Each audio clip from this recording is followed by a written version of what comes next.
लेला हो जलेबी। लइका खइह सयान हो जइह, बुढ़वा खइह जवान हो जइह। चिन्हिया 10 रुपया पौआ, गुड़हिया 20 रुपया पौआ। आवा आवा ए बाबू आवा ले ला। हो गरम का? अरे एकदम गरम हो। जमालुद्दीन बाबू महाराज गंज। मेला कमान हटोवे त पहिले टाइट हा कि नरम नरम हा। लेला हो जलेबी। अरे तनी टोल बदा हो।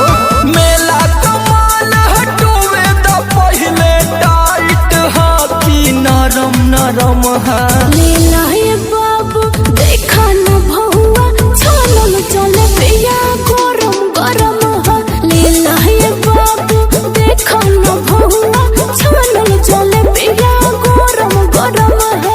तोइबा बाबू ई हमार लाटा तो ना तू तोन तोइबा। अरे मेला के माल का कौन भरोसा।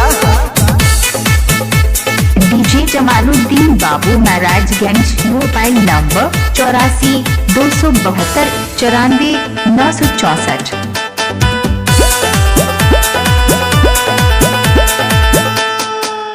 मुहे में जब जा बर्फी से नीक बुझाला।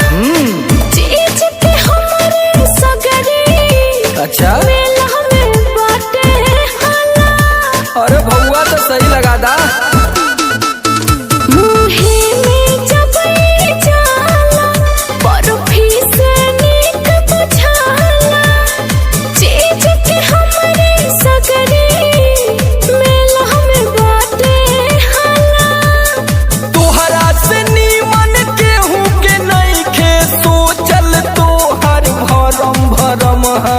लेला ये बाबू देखा न भौआ, छानल जलेबिया गरम गरम हो।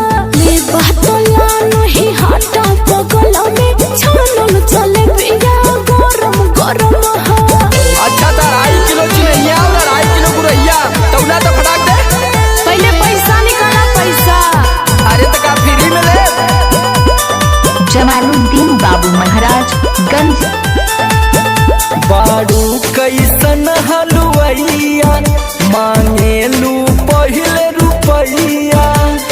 देखे के सुघर लइके धरल चहेला कहलैया। अरे पन्नी पकड़ा, हथवा के पकड़त हुआ।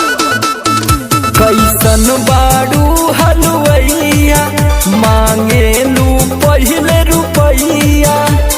देखे के सुघर लइके धरल चहेला कहलैया। कहे में समर आलो के तोहे लागत नाही शरम शरम हा। लेला ये बाबू देखा न भौआ, छानल जलेबिया गरम गरम हो। लेला ये बाबू देखा न भौआ, छानल जलेबिया गरम गरम हो।